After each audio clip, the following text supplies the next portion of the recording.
O Homem Mais Rico da Babilônia, por George Samuel Clayson. Prefácio. Nossa prosperidade como nação depende de nossa prosperidade financeira como indivíduos. Este livro lida com o sucesso de cada um de nós.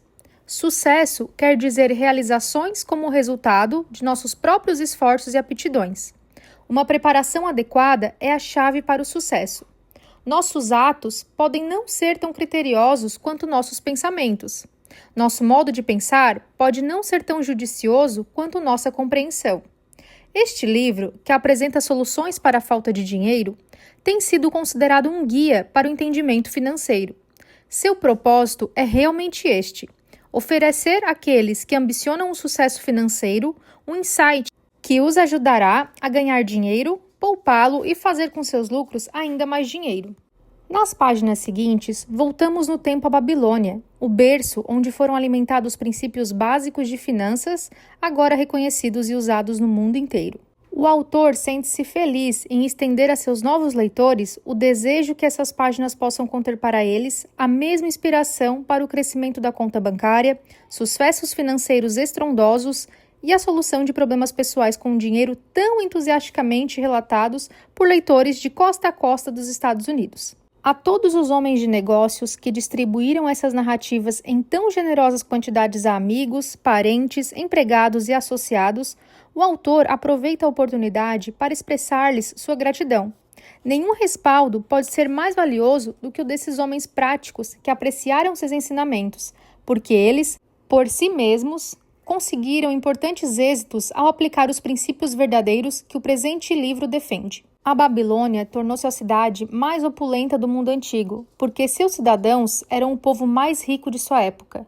Eles sabiam estimar o valor do dinheiro e praticavam princípios financeiros saudáveis na aquisição de dinheiro e na ideia de poupá-lo e de fazer com que suas economias produzissem mais dinheiro ainda.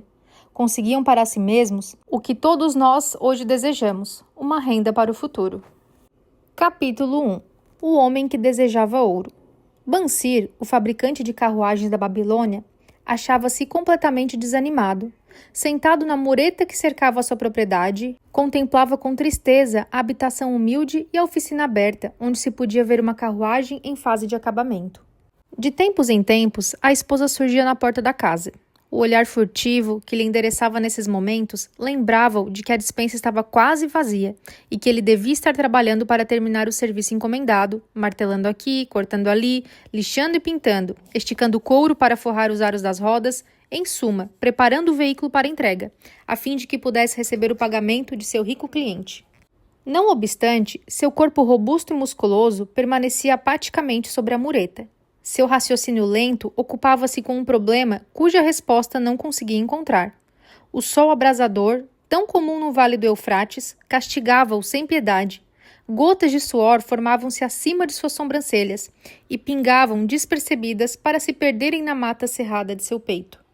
Além de sua casa, erguiam-se as altas muralhas em terrapleno que cercavam o palácio do rei. Próximo, espetando o céu azul, ficava a colorida torre do templo de Bel. À sombra de tanta grandeza, achava-se sua moradia e tantas outras muito menos limpas e bem cuidadas. A Babilônia era assim, uma mistura de grandeza e miséria, de riqueza ostentatória e mendicidade. Tudo convivendo sem plano ou sistema dentro das muralhas protetoras da cidade. Atrás dele, se apenas tivesse o cuidado de voltar-se e olhar, as barulhentas carruagens do rico passavam aos solavancos e obrigavam a sair do caminho tanto o comerciante de sandálias quanto os mendigos de pés descalços.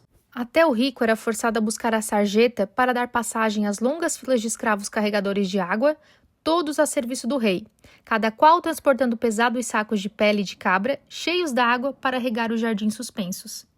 Bansir achava-se muito absorvido por seu próprio problema para ouvir ou prestar atenção ao confuso burburinho da atarefada cidade. Foi uma repentina sucessão de acordes de uma lira familiar que o arrancou do devaneio. Ele virou a cabeça e deu de cara com o rosto delicado e sorridente de seu melhor amigo, Cobb, o músico. Possam os deuses abençoá-lo com grande generosidade, meu bom amigo, começou Cobb, numa saudação rebuscada. Entretanto, parece que já o fizeram, pois não o vejo entregue ao trabalho. Regozijo-me com você por sua boa sorte. Mais ainda, gostaria de partilhar isso com você, por favor. Dessa sua bolsa que deve estar abarrotada, pois o contrário você se encontraria na oficina. Me empreste 2 humildes ciclos, que devolverei logo após o banquete dos nobres essa noite. Você não chegará a sentir falta deles. Se eu tivesse 2 ciclos, respondeu Bansir, melancolicamente, não poderia emprestá-los a ninguém, nem mesmo a você, que é meu melhor amigo, pois eles constituiriam minha fortuna, toda a minha fortuna. Ninguém empresta o único dinheiro que possui, nem mesmo para o seu melhor amigo. O quê? Exclamou Cobb, realmente surpreso. Não tem um único ciclo na algibeira e fica postado como uma estátua sobre essa mureta. Por que não terminou a carruagem? Como pode sustentar o seu raro apetite? Isso não é normal em você, meu amigo. Onde está a sua inesgotável energia? Alguma coisa aconteceu? Trouxeram-lhe os deuses algum infortúnio? Deve ser mesmo um tormento dos deuses, disse Bansir, concordando. Tudo começou com um sonho sem sentido, onde me via com um homem de posses. De meu cinturão pendia um belo saco, pesado de tanta moeda. Dali retirava punhados de ciclos, que eu lançava com uma liberalidade descuidosa aos mendigos. Havia moedas de prata, com que eu comprava presentes para minha esposa, e o que bem desejasse para mim mesmo, e havia moedas de ouro, que me tranquilizavam quanto ao futuro e que me deixavam sem medo de gastar às vontades as moedas de prata. Uma sensação magnífica de contentamento enchia o meu peito. Você não teria reconhecido seu velho e diligente amigo. Como não teria reconhecido minha mulher, com suas faces saudavelmente rosadas e sem rugas. Ela era novamente a mocinha sorridente de nossos primeiros anos de casados. Um sonho agradável, sem dúvida, comentou Cobb. Mas por que deveriam essas sensações tão prazerosas deixá-lo apático e deprimido como agora? Por quê? Realmente? Porque, quando acordei e me lembrei que não tinha nem um centavo sequer, um sentimento de revolta tomou conta de mim. Vamos conversar um pouco sobre isso, pois, como dizem os marinheiros, estamos no mesmo barco, nós dois. Quando meninos, fomos juntos aos sacerdotes do templo buscar sabedoria. Na juventude, divertimos-nos um bocado. Como homens feitos, mantivemo-nos amigos íntimos. Temos sido, de algum modo, súditos conformados. Temos nos contentado em trabalhar longas horas e gastar nossos ganhos livremente. Conseguimos muito dinheiro nos últimos anos, mas só em sonhos poderíamos reconhecer as alegrias decorrentes da riqueza. Ora, não passamos de 2 ovelhinhas pacatas. Vivemos na mais rica cidade do mundo. Os viajantes costumam dizer que nenhuma outra se iguala a ela em prosperidade. Tanta ostentação de riqueza nas nossas barbas, mas nós mesmos ficamos a ver navios. Depois de praticamente meia existência de trabalho árduo, meu melhor amigo se acha sem um níquel e me procura para dizer: não poderia me emprestar a bagatela de 2 ciclos até o término do banquete dos nobres essa noite? E o que eu respondo? Digo, por acaso: aqui está minha bolsa, dividirei com você todos os ciclos que aí se encontram? Não, simplesmente admito que minha bolsa está tão vazia quanto a sua. Mas o que há? Por que não podemos obter prata e ouro? Mais do que apenas o necessário para o sustento do lar. Pense também em nossos filhos, continuou Bansir. Não estão seguindo o caminho dos pais? Tem cabimento que eles e suas famílias, e os filhos e as famílias de seus filhos, passem a vida inteira no meio de tantos guardadores de ouro e, apesar disso, exatamente como nós, contentem-se com mingau e leite de cabra azedos? Cobb estava perplexo. Em todos esses anos de amizade, nunca ouvi falando desse modo, Bansir. Porque, na verdade, nunca tinha pensado assim. Desde as primeiras luzes da manhã e até que o escuro da noite me fizesse largar as ferramentas, trabalhei duro para montar as mais finas carruagens que um homem pode fazer, esperando credulamente que um dia os deuses reconheceriam o valor de minhas obras e me recompensariam por isso com a maior prosperidade. Pois nunca o fizeram. Finalmente, convenci-me de que nunca o farão. É esse o motivo da tristeza que rói o meu peito. Quero ser um homem de posses. Quero ter minha própria terra e animais para criar. Quero ter roupas finas e dinheiro, muito dinheiro. Estou disposto a trabalhar com toda a força de meus músculos, com toda a perícia de minhas mãos, com todo o tirocínio de minha mente, mas quero que os frutos de meu trabalho sejam fartos. Qual o problema com a gente? É o que eu volto a lhe perguntar. Por que não podemos ter o nosso justo quinhão das coisas boas, tão abundantes naqueles que têm ouro suficiente para comprá-las? Quem dera tivesse uma resposta, replicou Cobb. Sinto-me tão pouco satisfeito quanto você. Meus ganhos com a lira se vão rapidamente. Muitas vezes tenho que inventar para que a família não passe fome. Além disso, venho há muito alimentando o profundo desejo de adquirir uma lira grande o bastante para que possa verdadeiramente tocar os acordes musicais que se multiplicam em minha mente. Com um instrumento assim, eu poderia compor músicas melhores do que aquelas que o rei ouviu até o momento. Com uma lira que você, sem qualquer favor, deveria ter. Nenhum homem em toda a Babilônia poderia fazê-la vibrar mais docemente, a tal ponto que não apenas o rei, mas os próprios deuses ficariam deliciados. Como, porém, conseguir tal coisa se nós dois somos tão pobres quanto os escravos do rei? Ouça o sino, aí vem eles. Bansir apontou na direção da longa fila de semidespidos suarentos carregadores de água, que subiam penosamente a rua, vindo do rio. Arrastavam-se em elas de 5, cada qual vergado sob um pesado odre de pele de cabra. Um belo tipo de homem, aquele que o está conduzindo. Cobb indicou o tocador do sino, que ia na frente, sem carregar nada. Um homem importante em seu próprio país, como se pode ver.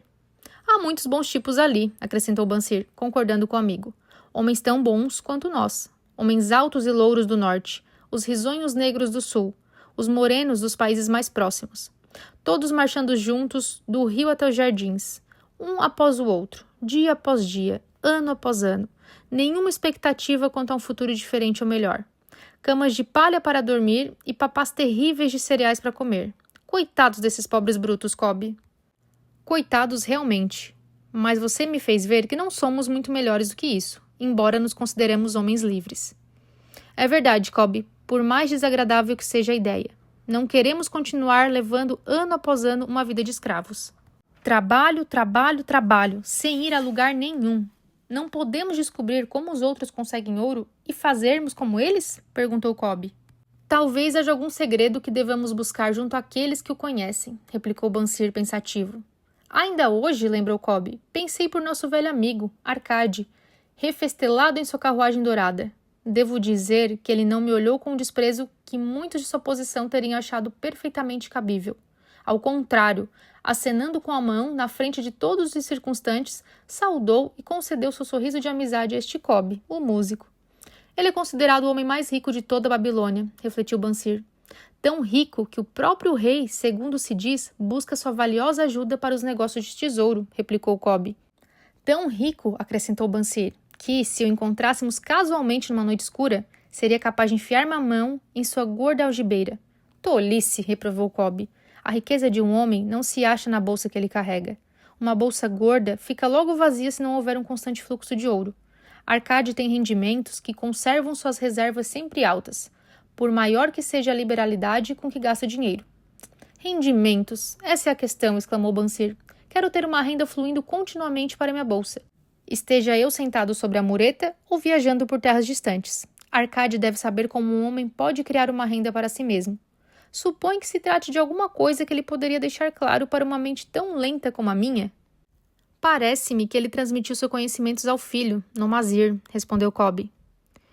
Este não foi para Nínive e, como se comenta na estalagem, não se tornou, sem a ajuda do pai, um dos homens mais ricos da cidade?